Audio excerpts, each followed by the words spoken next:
It's a Mailbag Monday. Let's open up and talk about willing to lose to teach a lesson, Jaylen's free throw shooting, late game situations, and superheroes. It's all right now on the Locked On Celtics podcast. Thanks to Blockbuster Brand, it's holiday season. Drop Drew in the mix. And 3 from KP, no, we not on the Knicks. Flushing competition like Al on Giannis. Juice and Big Juice, still Beantown's finest. Banner 18 going up in the rafters. Watch the C's game in Locked On after. Karalis on the breakdown. Clutch like a tip from D. White on the breakdown. John on the mic, documenting domination. Matter pen a back bay, it's all C's nation. Rain and J's, how it started, raising business, how we finish. Locked On Celtics pod, home of the winners. Peace. Hey there, welcome back to the Locked On Celtics podcast, right here on the Locked On Podcast Network. It's your team every day, and I got you covered every single day, Monday through Friday, with a free, fresh podcast that drops directly to your device when you subscribe on your favorite podcasting app. Ring the bell on YouTube, get notified when I drop new videos, hop into the comment section there. Let me know what you're thinking. I'm John Karalis. If you're new to the show, I used to play a long time ago. Now I'm covering the Celtics for Boston Sports Journal. Today's show is brought to you by Nissan.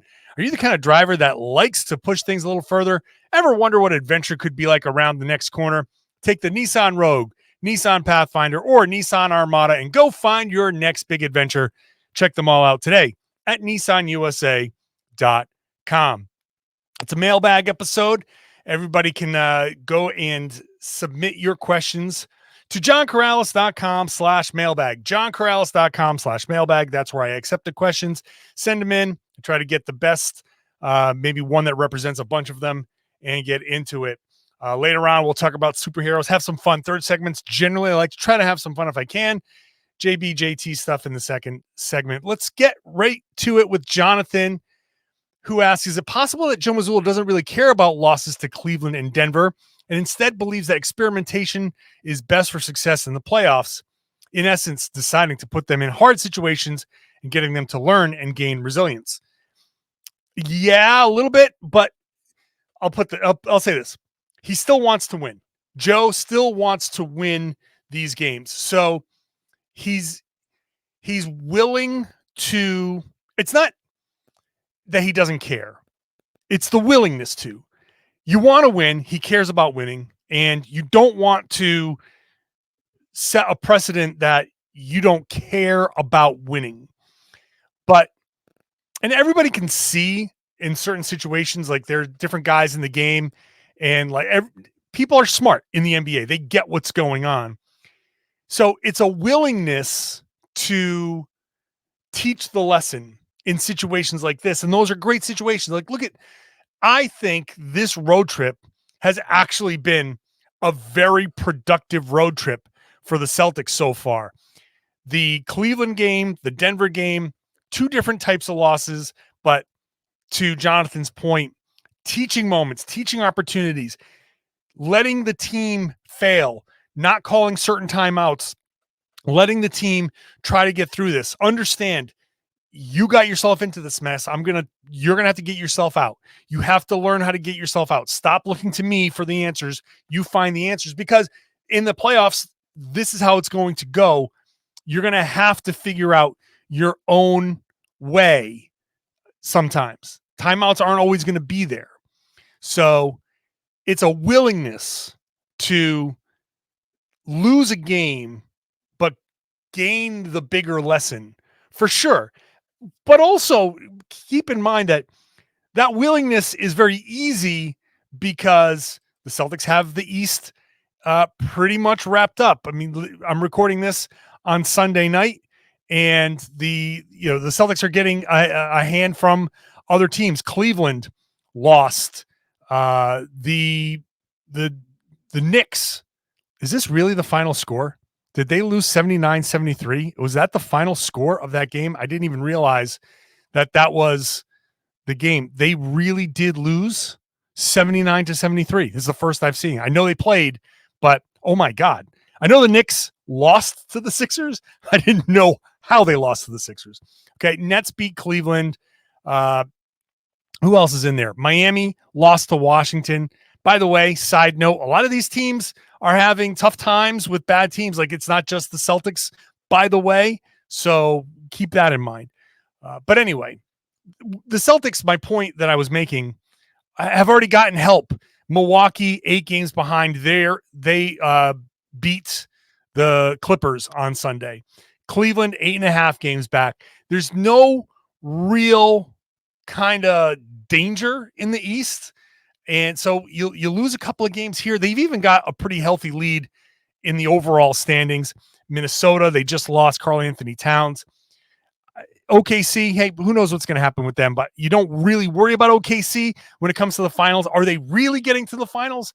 I'd be a little bit surprised. So you're really looking at that Denver and Clippers, and you just got a healthy enough lead there. All of this is to say that this is a great time for Joe Mazzulla to be like willing to teach a couple of lessons here or there, because it's not going to cost the Celtics anything. Even if it's a couple of losses, they're still on pace to win 60 plus games. They're still the best team in the NBA. There's still plenty of space between them and everybody else. So yeah, let the Celtics, let the guys, let Tatum, let Brown, let everybody just kind of figure things out. The last little bits here. And if you can hammer some points home, then great. Donnie, and this is a representative question of a lot of people who's wondering about his free throw shooting. Now, Jaylen has had a pretty good stretch here, scoring, very efficient scoring, but the free throws have been a problem. And so a lot of people ask about the free throws, and they say, hey, maybe he should start taking fadeaways. It's funny that people say that. It is a common feeling amongst people. Tatum's such a good mid-range shooter. Why is he struggling at the free throw line? A couple of things there. Being a good mid-range shooter, if you shoot that same percentage at the free throw line, is a bad free throw percentage. Like, he shooting in the mid-range, it feels like, man, he just makes them all the time. But he's always hitting one of two. You know, like, he's a great mid-range shooter. He hits more than half. He hits like 60%, even if he hits 60%, which he doesn't, but even if he hits 60% from the mid-range, that's great. You don't want him shooting 60% from the line. Free throw stuff is mental. It's all mental. He is very capable of hitting free throws. He's very capable of being a good shooter. Free throws are mental. There's something that some people have, and hand up, I can speak to that very much so, because I was a very good mid-range shooter. One of my bread and butter shots was flashing to the elbow, catch, turn, fire. That right elbow was my spot. Catch, spin into that, fire that shot. Man, that shot was money for me. But I struggled from the free throw line. My biggest weakness as a player, I'll admit this, is it was a mental kind of like, I was aware. I was not able to kind of put moments aside. I really struggled with the, okay, this is just a free throw. This is just calm down, just shoot. You're just shooting a basket. I could never get myself mentally to a place where it's just you in the basket. I'm a very self-aware kind of person, and that self-awareness carried over into the court. And I think Jaylen might have a little of that in him sometimes. Jaylen is a thinker. Jaylen is a very self-aware person, I think. And I think when your brain is wired to a point where you are constantly working, constantly thinking, constantly processing, that you don't have that, like, let the previous play go mentality. It has been historically one of the weaker points of Jaylen's game. Like, we know from going way, way back, and it's nowhere. It's not like that now, but historically, and I was just thinking about this. He made a great play in the last game where someone was attempting to backdoor cut him, and he read it, sniffed it out, and made a great defensive play. He used to get backdoor cut 2-3 times a game, and it rarely happens anymore. And this is just a great progression for him as a player. But historically speaking, he has had to overcome lapses, mental lapses on the floor. He has admitted that. He's said that flat out. I'm not accusing him of anything that he hasn't said about himself. I think the free throw line might be a little last remaining vestige of that. I think that space where you sit there and you think can be a place where you kind of psych yourself out. Just, you have to get yourself to a point where it's just you and it's the basket. And I think that's kind of like Jaylen Brown's, and that's a complete guess on my part. It's a complete guess on my part. But I know free throw shooting is mental. I know that you can get into your own head. And I know Jaylen Brown is a really good shooter who otherwise should be money from there. So I'm just kind of putting my own basketball experience together and thinking, like, because it's mental, there's nothing mechanical about his shot that's off. There's none of that stuff. So it's a mental thing. It has to be a mental thing. And sometimes it's just, it didn't start as a mental thing. It's not that he always goes up there and is like, oh my God, it's a free throw. But sometimes when you miss one or two and it's like, oh man, and then it becomes a mental thing. Like Jaylen has had, wasn't that long ago where he had like a 10 for 10 from the line game. So he's very capable of hitting it. But I think sometimes when you miss a couple and a couple of important ones, that's where it starts to dance around in the skull a little bit. So very simple. Got to just try to find a way out of that. Whatever mental trick you got to play, get your way out of that. You'll be okay. I think Jaylen can do that and he'll be fine. All right. We'll get into curses and differences in JB and JT, their lessons and all that stuff. We'll talk about all of that stuff next. Today's show is brought to you by Nissan. Are you the kind of driver that likes to push things a little further? Ever wonder what adventure could be around the corner? Our friends at Nissan have a lineup of SUVs with the capabilities to take your adventure to the next level. The 2024 Nissan Rogue is perfect for city drives and escapes. Class exclusive Google built-in is your always updating assistant to call on for almost anything. Forget about connecting your phone with a wire. That's annoying. It's always sitting there getting tangled up and stuff. Google Assistant, Google Maps, Google Play Store are all built right into a 12.3-inch HD touchscreen infotainment system. The 2024 Rogue is the perfect midsize crossover for your next adventure. You can go a step up and get the 2024 Nissan Pathfinder.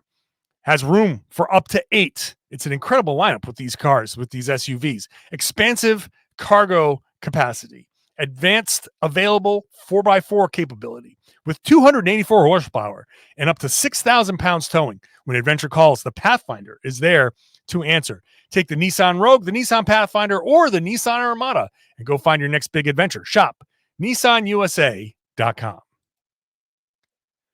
Thank you for making Locked On Celtics your first listen every day. Go check out Locked On Sports Today. It's the first ever national sports 24/7 streaming channel on YouTube. Now it's available on Amazon Fire TV. So go check it out in the free Fire TV channels app. It's here for you 24/7. All the top stories of the day, local experts, the national shows.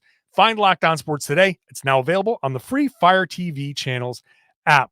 All right, let's get back to the mailbag questions. And Reginald asks, what are your thoughts? Maybe we should consider maybe going through Jaylen Brown in big games.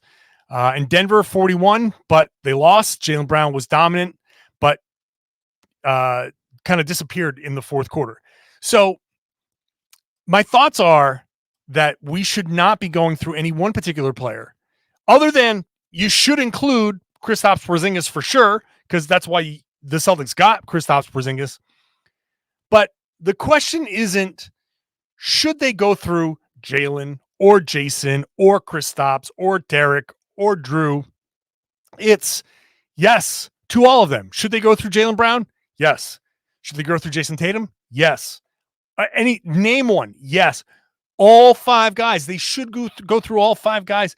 This is the strength of the Boston Celtics. This is why I have been so confident all year long about their chances, their ability to win a championship. Yet when it's crunch time, and this is what I've been saying basically for a week now since the Cleveland game, you cannot slow it down to a halt. You cannot walk the ball up the floor. You cannot get away from all of the things that make you successful.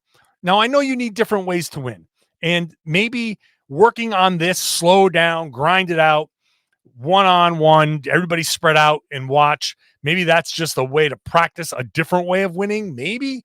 But the Boston Celtics are their best, their absolute best, their dominant selves, the team that people have called inevitable as finalists in the NBA this year.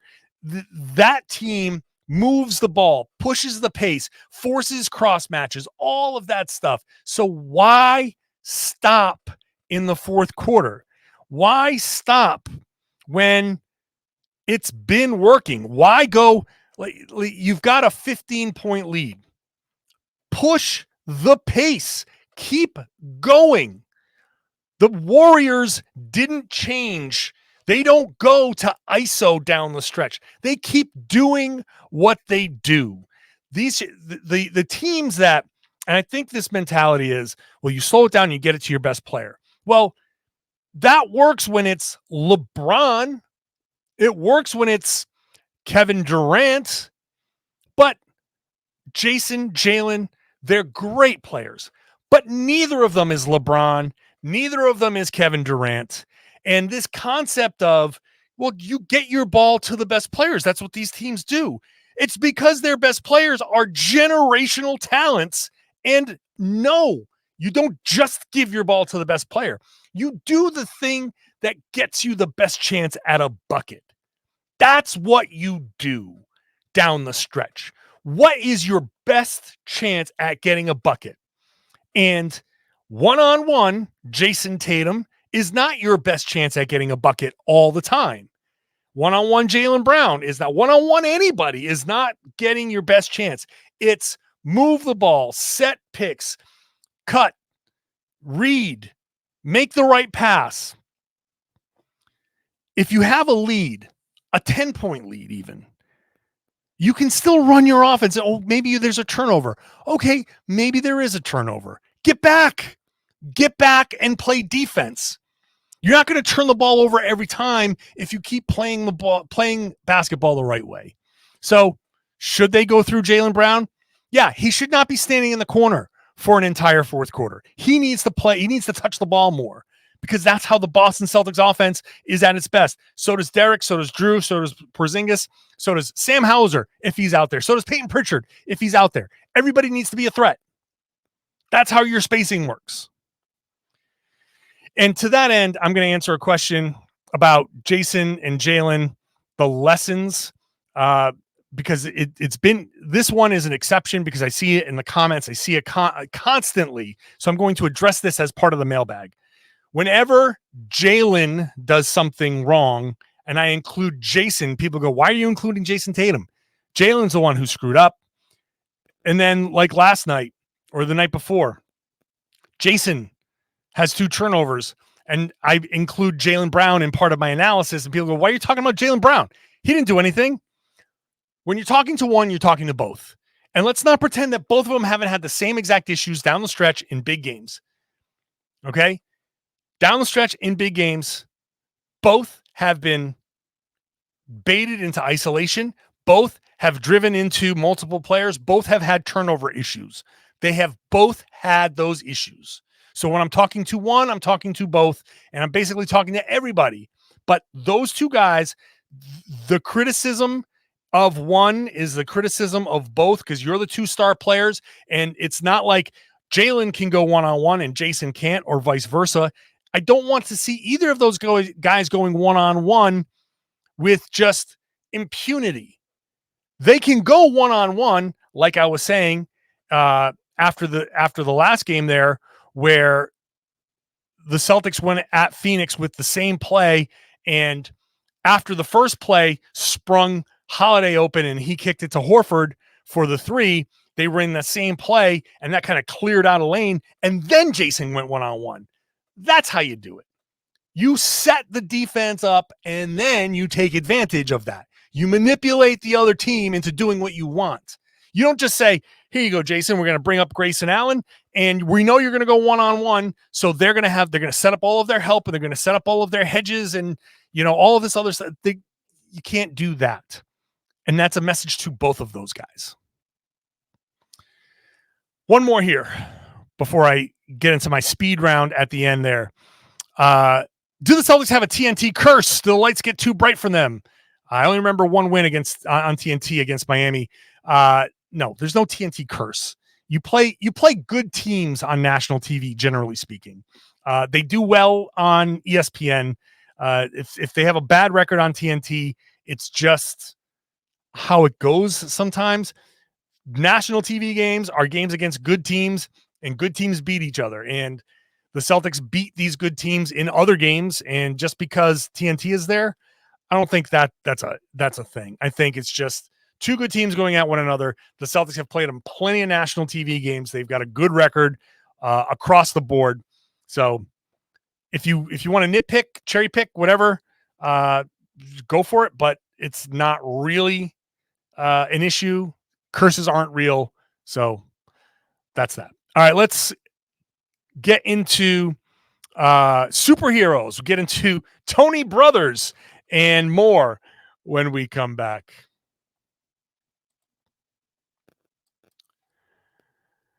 Today's show is brought to you by LinkedIn. If you're looking to hire, you need LinkedIn Jobs. For your small business, you're going to find quality professionals that are right for the role. LinkedIn Jobs has the tool to help you find the right pros for your team faster and for free. You're trying to be Brad Stevens, plus you're trying to be Joe Mazzulla, plus you're trying to be Jayson Tatum, plus you're trying to be the ball boy. That's what a small business is. I grew up in small businesses. I grew up in restaurants, and I know that it's hard to find the right people. LinkedIn has a vast network of more than 1 billion professionals. So you have access to these professionals you can't find anywhere else. And LinkedIn does that all while making the process easy and intuitive. When you've got that many quality candidates, a deep pool, it's very easy. 86% of small businesses get qualified candidates within 24 hours. 2.5 million small businesses are using LinkedIn, and they are constantly trying to find ways to make the process easier. They have AI feature that helps you write job descriptions. It just saves you time. You don't have time as a small business owner. LinkedIn Jobs will save you time.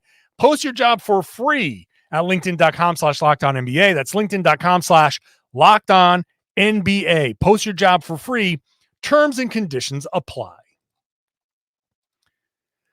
Thanks for making Locked On Celtics your first listen every day. Go check out Locked On NBA. I normally host on Wednesdays, but when the Celtics play on Tuesday, I'm busy. I can't get that Wednesday show out. Somebody fills in, but whoever fills in is doing a great job because the show is great. So go check out Locked On NBA. It covers the whole league, all the fun stories, all the big stories. It's a great time there. So go check it out wherever you got this podcast. Let's wrap up Mailbag Monday. JohnKaralis.com/mailbag to get your questions in. Ted asks, is Brad the front runner for Executive of the Year? Will Joe Mazzulla get his flowers for Coach of the Year? If not, who? Well, yeah, I think I can't imagine anybody else but Brad getting this. I mean, those are some ballsy moves. Trading away the sixth man of the year, the heart and soul of the team, and a big man that seemed kind of indispensable and a huge part of what made this team good the last couple of years, to get Porzingis, who at that point there was a little bit of a question there, and to just dive in and be like, oh, we're going to get Drew Holiday. You gave him up. Here we are. Boom. That is such a slick move. And I think there will be some residual like, man, look at how good Derek White is. I can't believe you got that guy. We're going to give you kind of like retro flowers for that because we're going to go back and really give you credit for that. So he should win. Coach of the Year is always expectations versus performance. So Mazzulla, best record. The expectation of him was certainly not high, and he's probably exceeding some expectations. So yeah, that could be a shot, but Minnesota's doing well. OKC's doing well. New York's doing well. All of those teams are doing better than expected. So you've got a bunch of candidates there that could win Coach of the Year. So I don't know. I think Mazzulla has an opportunity. If he doesn't win it this year and the Celtics win a championship, they're always kind of like a year behind on this. So he might, if they win a championship, he might just win it next year. I think he's going to win one at some point, but I do believe that he's going to win one at some point. Nick says, hi from Melbourne, Australia. Is it time for Tony Brothers to retire? He's so trigger happy on the tech.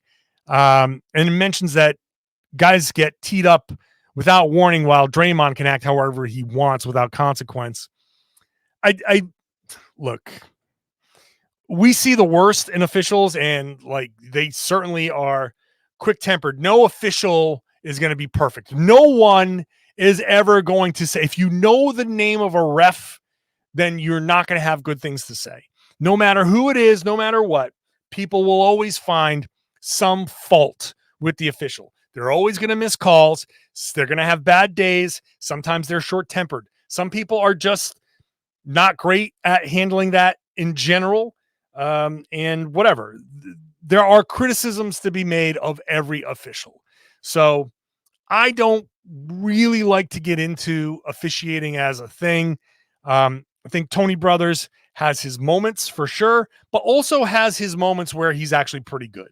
And you don't notice the moments that he's pretty good because you just glance past those. You only notice the refs when they're bad, right? Honestly, think to yourself, when have you ever said to yourself, that's some good officiating right there? Maybe once or twice in your life.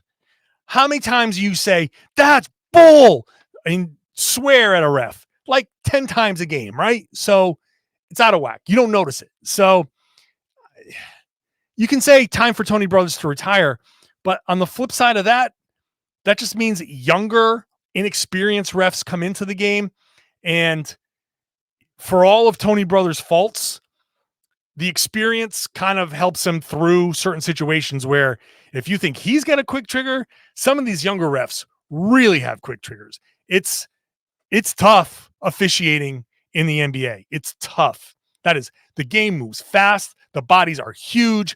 You are constantly blocked out. It's impossible this is why I want a fourth official. You need another set of eyes to kind of be further back. I wanted like a diamond configuration with the fourth official, because that fourth official who's back can then on a break run back and be kind of in position to see things where I think some officials kind of like, I can make an educated guess on some of these transition fouls. But if experienced officials retire, younger officials come in, and you're going to have a period where, yeah, you can name off all of the officials that have been around forever and be like, yeah, he should go. And like, okay, great. 4 or 5 officials gone. That now you've got 4 or 5 officials that came up who were officiating G League games or WNBA games last year. And the speed is different. The game is different. And you're going to see a whole lot of inexperience and bad calls. So be careful what you wish for, because you just might get it. Nathaniel, we're getting into some more fun questions here. Nathaniel says, I like the old theme music better. Can you sometimes do a retro podcast where you do the old theme music? We've had 5 different theme songs at one by this point. Millie's did 3 different versions. B. Eveready is on his second version. So some people are always going to like the one that we just got rid of. I like to update things. I like to, and I really do like to give B. Eveready is a Celtics fan who is in the music industry. I want to give him opportunities as well. People listen to this show, and maybe he'll pick up some fans from people listening to the theme song. And look, everything is subjective. Art is subjective. Some people like the new song. Some people love the new song. Some people don't. That's how it's going to go. Just like some people like this podcast. Some people love this podcast. And some people freaking hate it. Some people think I suck and think that I am just full of it. And that's fine. Like, that's how it goes. I'm not going to be universally liked, or I'm not going to be universally disliked. It's, unless, some people are. But those are extreme exceptions. Point is that art is subjective. And to answer the question, will I do old theme music? No, I think once we move on, we move on. And we may have to move on again from this, because as the network grows, we're kind of bound by other things that the network wants to do. And I honestly, I can't promise that this theme song is going to stick around for longer either. So I'm running it for now until we get clearance and clarification on whether we can keep it. So that's the best answer I can give you, Nathaniel. Finally, Harley, I like this, from Harley Quinn. Who's the next superhero on the team now that Batman is gone? It's Grant Williams. People ask me if we want Grant Williams back. I'm like, no. I'm not one to bring guys back. I like to just, he's gone. He very clearly didn't work well with Joe Mazzulla, so he's gone. But anyway, who will stop the Joker on the team? Well, that's going to be an issue. We saw that. And I think this question might have come in before the Denver game. But who's the next superhero on this team? I'm not going superhero. I want this team to be the Justice League. We are not a team with one superhero. We are a team full of superheroes, guys with different powers that can do different things, that maybe some of these superheroes lose a battle with a certain villain, but the other superhero comes in and wins that battle, saves the other hero. Okay. That's, I think, the beauty of some of these superheroes is they have certain skills that make them super, but also they're not invincible. And so let's look at the Celtics as the Justice League. And there's a Superman and a Flash and a Green Lantern and a Batman. I don't know who's who. And I'm not going to go all JJ Redick and say that Derek White is Alfred, because I thought that analogy kind of got away from him. But the point is that this Celtics team, we don't want singular superhero. We want a team where everybody is a hero in their role. And we want a team where anybody on any given night can be the one that saves the day. That's the goal. So you probably wanted a more fun answer, but that's my best answer, because that's what's best for the Celtics. The Celtics are at their best when you've got 7 superheroes, available. So yeah, I don't know. I guess Tatum is Superman and Jaylen would be Batman in this scenario. And Derek could be like Flash, and maybe Drew as Green Lantern, and I don't know, make Porzingis Aquaman because he's just so unique. I don't know. I have no idea. This analogy has gotten away from me too. So I can't get on JJ Redick for losing it on live TV, because I can't get it either. Thanks for submitting your questions. Again, the questions can all be submitted at johnkaralis.com/mailbag, johnkaralis.com/mailbag to send your questions in. It's the best way to do it. It's the only way to do it, because it's the only way I can get organized. Sorry, I can't keep track of them all everywhere. That's the best way for me to do it. Subscribe, become an everydayer, join me every Monday through Friday, bonus podcasts when they play on the weekend. So, like I did a podcast after the game against Phoenix because they played on a Saturday. Next week, they have nothing on Friday, Saturday. So it's a Monday through Friday podcast. But then the week after that, they play Sunday, Monday, Wednesday, Friday, Saturday. So 7 days of podcasts after that. So it's just, I'll give you as many podcasts as you need. So subscribe wherever you get your podcasts, and then share the podcast, spread the word, tell everybody they should be listening to and watching the Locked On Celtics podcast right here on the Locked On Podcast Network. It's your team every day.